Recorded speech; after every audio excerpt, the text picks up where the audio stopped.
Hello and welcome to another episode of Burger Time Garage. There's a very specific reason why I'm so excited, and that's because my motherfucking turbo showed up for the WRX. Finally, it's only been about a month, I think, maybe a month and a half. I don't know how long it's been. It's been a while, but I got the turbo in. I also got an upgraded. Hold please. Well, I don't have it in my pocket right now, but I got an upgraded oil line fitting from Force Performance.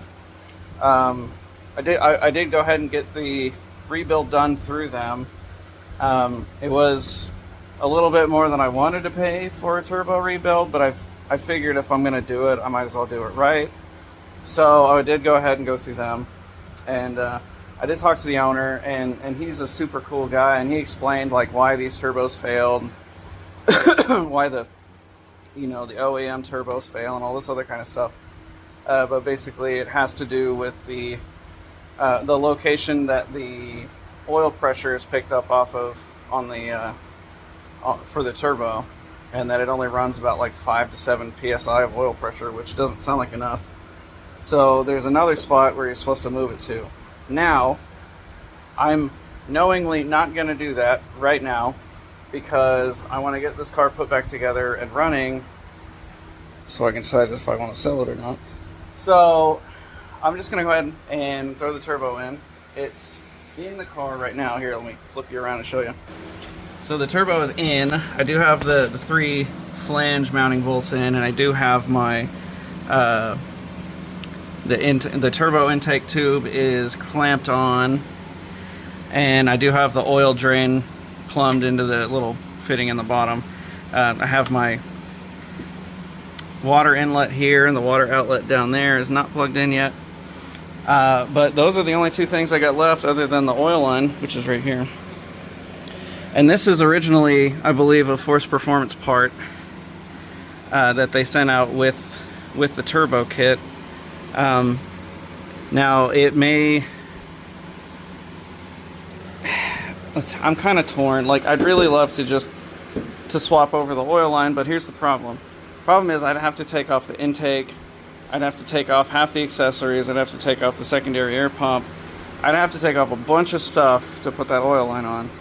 And if the engine was out of the car, or if the intake was already off the car, like when I had the turbo installed, that would be one thing. But that is not the case. So I think I am going to forego that for this point in time. Now later, I may end up doing that, or if I decide to sell the car, which I probably won't, but you never know with me. Especially I could include the turbo line with it and say, here's this line, you'll probably want to put this on at some point, but I'm not really interested in doing that, to be honest with you. So what I'm going to do is I'm going to go ahead and hook up the last couple lines on this, and then I'm going to put on the turbo to intercooler pipe, and then the intercooler. Oh, first I need to remove that intake pipe and make sure there's nothing in it, because it's just been sitting there open. That rag was supposed to be in it, but apparently I was in such a hurry to remove all this stuff that I never actually put it on there. So I also need to get another turbo to downpipe gasket, because this one got a little mangled. I did get, where did it go? Oh, here's the new turbo line, by the way. It just runs off the top of the block, and it came with a bunch of fittings and stuff. But I did get one of these lead exhaust gasket things, and I do have this if I need it as well.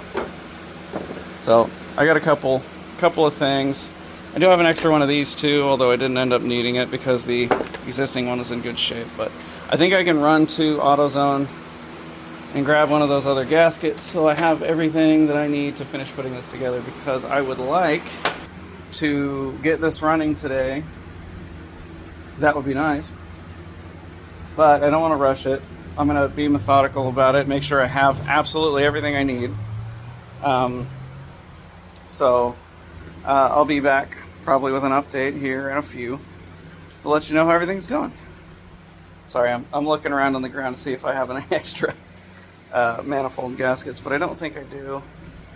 I mangled that one up pretty good when I installed it, unfortunately. So, anyways, I'll be back in a bit with an update. Okay, here we are the next day. I did have some problems yesterday. So, I hooked up the oil line and everything, all that was good, and, you know, I'm struggling a whole lot getting the turbo inlet to go on, and I did check, I think, that the oil drain line was on, but it must not have been. And then when I was cranking it over to prime the turbo up, it just dumped about a quart of oil on the ground, so that wasn't fantastic. And then I had to take it all back off.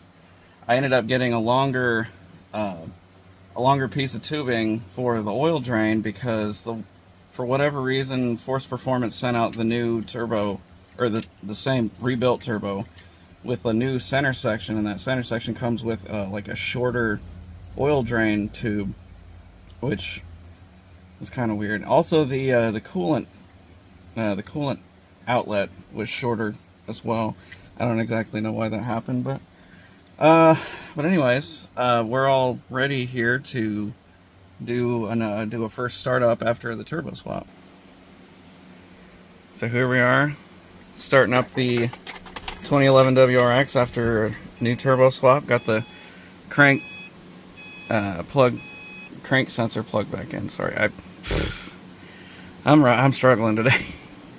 Here's to hoping I hooked everything up right.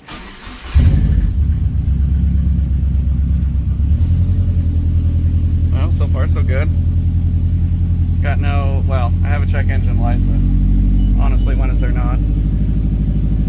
Probably just a code from when I had the crank sensor unplugged that I need to clear, but seems to be running okay. Let me go look underneath the car. I don't have the downpipe hooked up right now.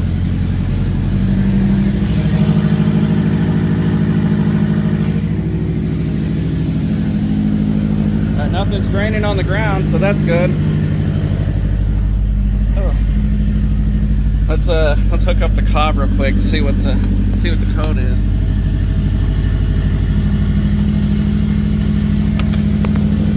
I'm gonna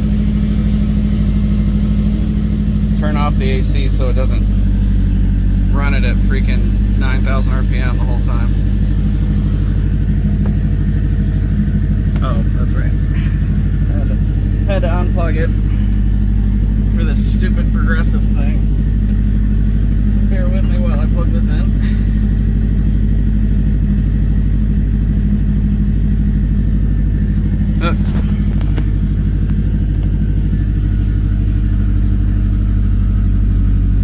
There's no oil light, so that's good. What do we got?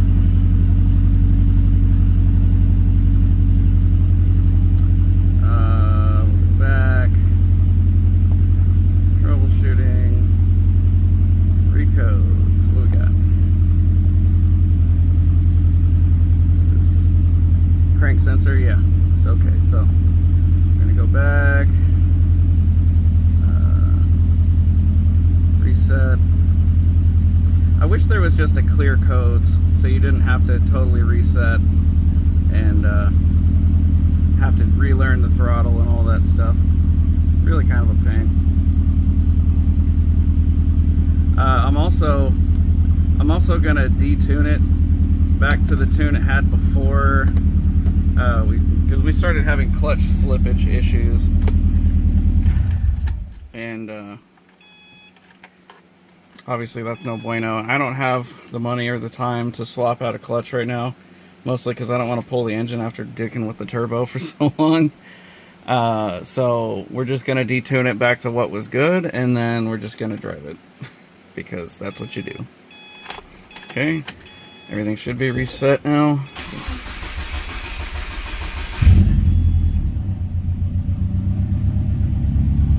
Okay, we got no lights. No lights on the dash.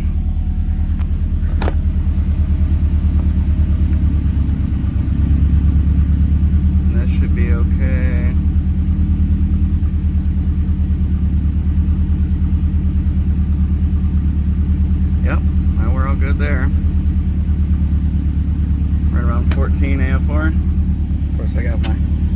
AEM here. It's idle relearning, so it's gonna be a little all over the place.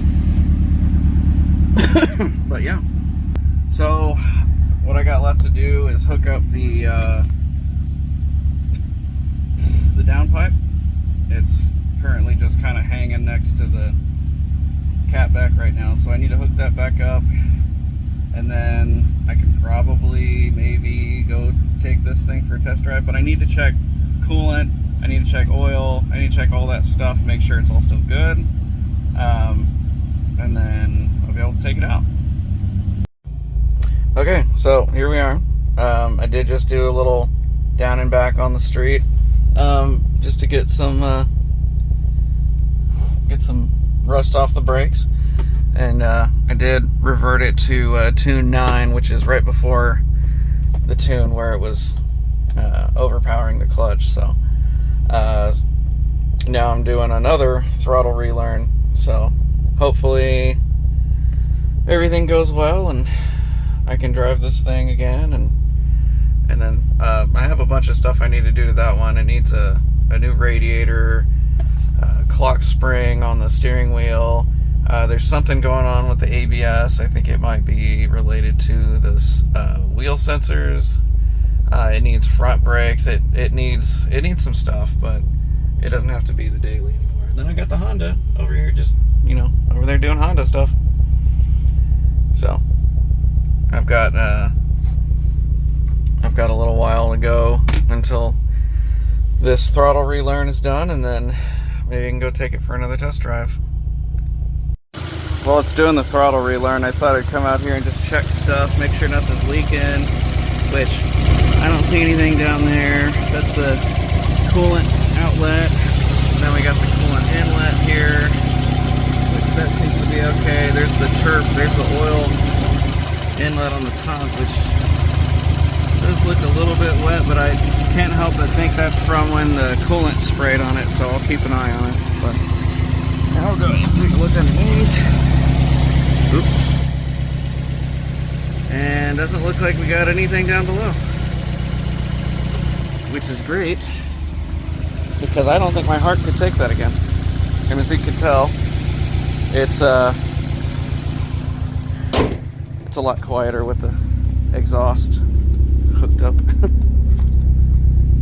That's about all you get out of it now. Of course, it gets a little bit more rowdy, but there's my extremely blue tailgate with the big old WRX, or the STI wang. See, it's even cosplaying an STI right now. Not like the disease, but yeah.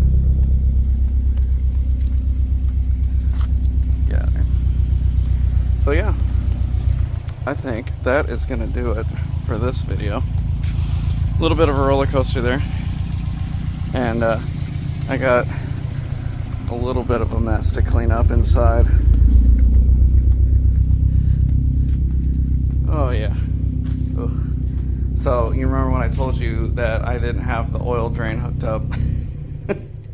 So it expeditiously pumped out like a quart of oil onto the floor, and then there's a little bit of coolant, and then there's some nuts that I kept dropping off of the downpipe.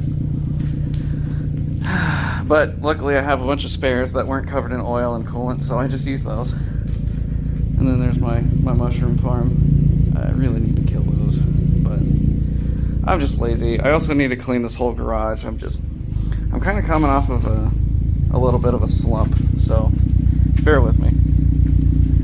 And I need to think about registering that. This one's good.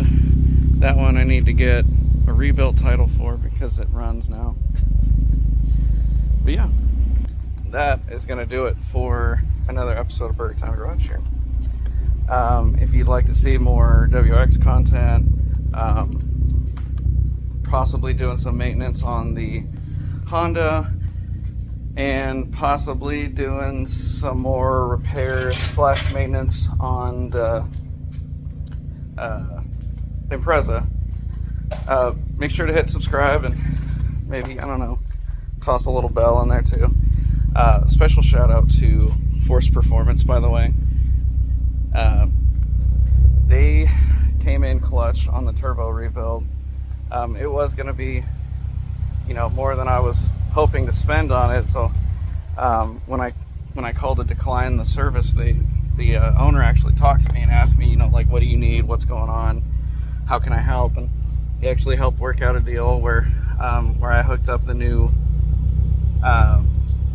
oil feed line, and he hooked me up with a new center section because the old one had rubbed through. I don't remember if I ever actually explained why that happened. So the center section of the turbo has journal bearings on this turbo.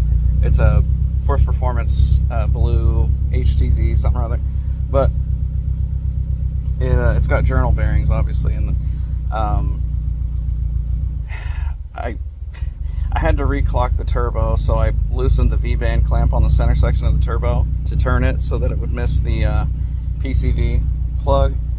But when I did that, it kind of didn't tighten up all the way when I put it back on. So